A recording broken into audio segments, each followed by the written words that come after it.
तो अभी हम क्या बता रहे थे आप लोगों को कि आपका सिमेट्रिकल आइसोमर हो रहा था because of restriction in rotation, और ये आइसोमर जो लिखे हैं टॉपिक यहाँ हम लोग ये पॉसिबल होगा बिकॉज ऑफ फ्री रोटेशन। अब जरा यहाँ ध्यान से देखो, दोनों हाइड्रोजन अगर यहाँ मान ले हम दोनों बिल्कुल पीछे है, इसके पीछे जस्ट ये है आपका हाइड्रोजन हो गया, मान लेते हैं दिस इज हाइड्रोजन। अगर थोड़ा इसको रोटेट कर दें हम, तो रोटेट कर दें क्या होगा, इसके बीच में जो डिस्टेंस था वो चेंज हो जाएगा, और घुमा रहे तो और डिस्टेंस चेंज हो जाएगा। तो फाइनली यहाँ पर क्या होगा, डिफरेंट कन्फर्मेशन यहाँ पॉसिबल होगा, मतलब इसके बीच में जो एंगल होगा वो आपका चेंज होगा धीरे धीरे। तो यहाँ आप ये बोलना there are infinite number of conformation possible.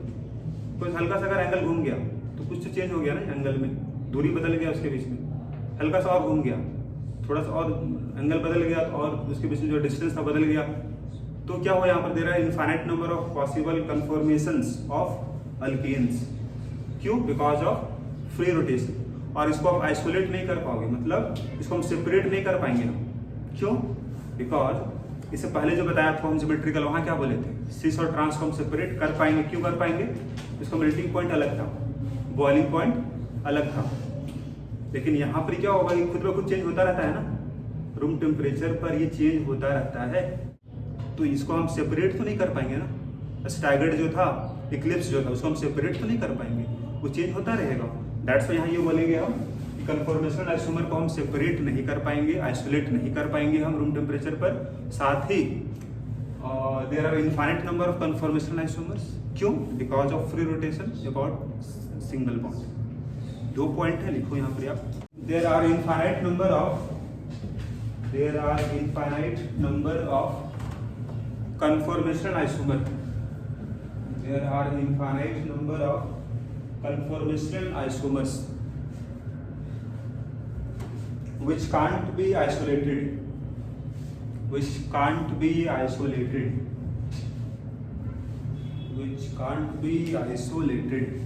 due to free rotation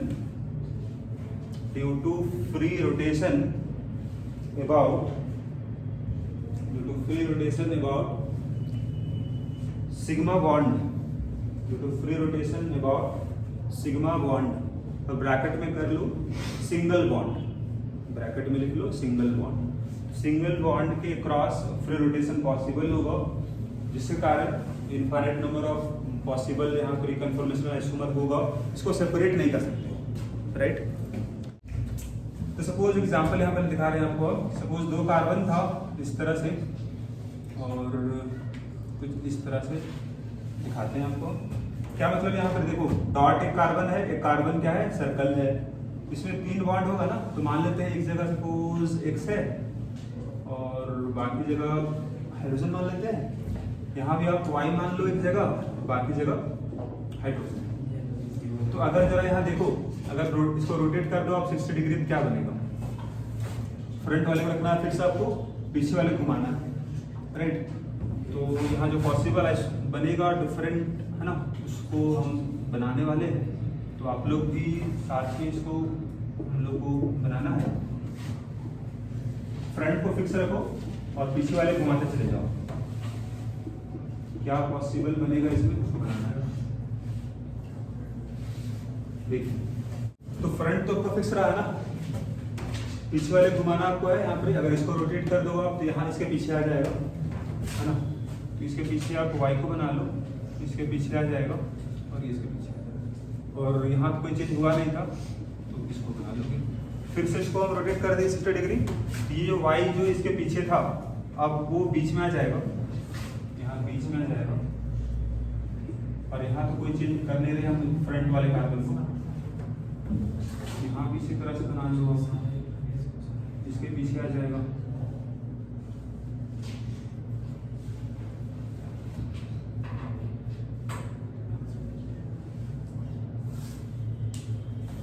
फिर से यहाँ पर ही रोटेट कर देना 60 डिग्री यहाँ पर ही। तो नया से बनेगा आइसोमर, इसको यहाँ बना लो और एक बार फिर से रोटेट यहाँ कर दे रहे हैं।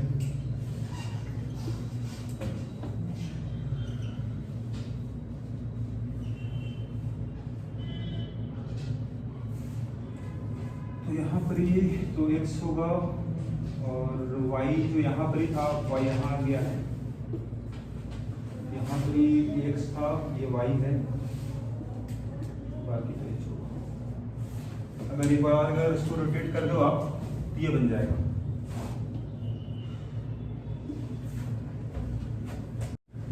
अगर यहाँ डिफाइन करना पड़ेगा आपको एक term, this is dihedral angle, what is the meaning of dihedral angle, इसको आप डिफाइन कर दो।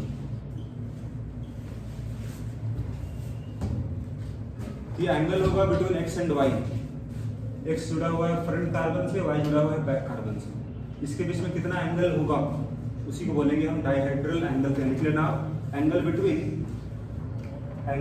x and y, angle between x and y which are attached to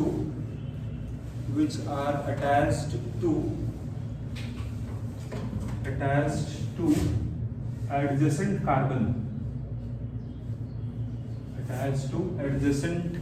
मतलब अगल बगल कार्बन जुड़ा हुआ है, x जुड़ा हुआ है आपका फ्रंट वाले में, y जुड़ा हुआ है बैक वाले का, तो इसके बीच में एंगल कितना होगा, जैसे इसके बीच जो भी एंगल यहाँ रहेगा उसको हम बोलते हैं फाई, डायहेड्रल एंगल। तो यहाँ पर एंगल कितना रहा होगा, यहाँ पर ये फाई का वैल्यू हो जाएगा 60। यहाँ पर कितना एंगल होगा x और y के बीच में 120। यहाँ पर देख लो x y में कितना एंगल होगा 180 हो जाएगा। यहाँ पर फिर से एंगल इसके बीच में अगर देखो, यहाँ से देख सकते हो आप, फिर से 120 ही हो गया है ना, फिर से एंगल वही है, दिस इज 120 ही हो गया एंगल यहाँ पर। बगल में आ चुका है तो एंगल इसके बीच में कितना होगा 60 होगा, इसके बीच में कितना एंगल होगा 0 हो जाएगा, फिर से 60 हो जाएगा, राइट।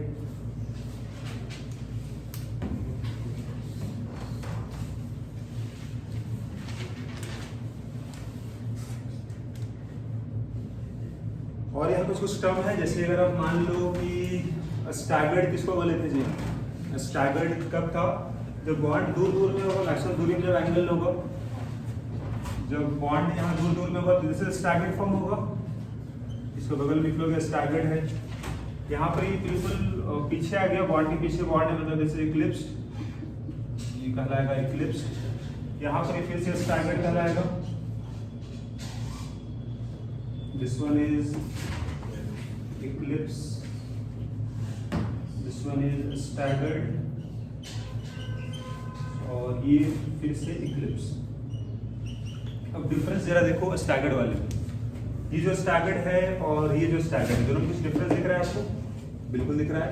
यहाँ पर एंगल कितना है, यहाँ पर एंगल कितना है 180 है x y के बीच में, तो दिस इज नोन एज, इसको बोल सकते हो आप मैक्सिमम दूरी में एक्स वाई, फुली स्टैगर्ड है, या फिर we can call it anti, बिल्कुल अपोजिट में है।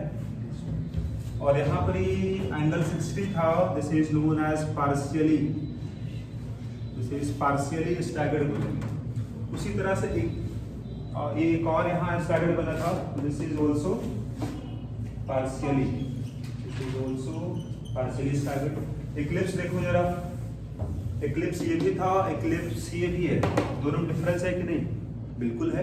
यहाँ एक्स वाई के बीच में एंगल कितना होगा, यहाँ पर एंगल कितना है, तो सबसे नजदीक यहीं पर है, दिस इज फुल्ली इक्लिप्स, सबसे नजदीक वहीं पर एक्स वाई। यहाँ पर क्या होगा, दिस इज पार्शियली, पार्शियली। एक और इक्लिप्स है, दिस इज ऑल्सो पार्शियली होगा, पार्शियली इक्लिप्स्ड होगा।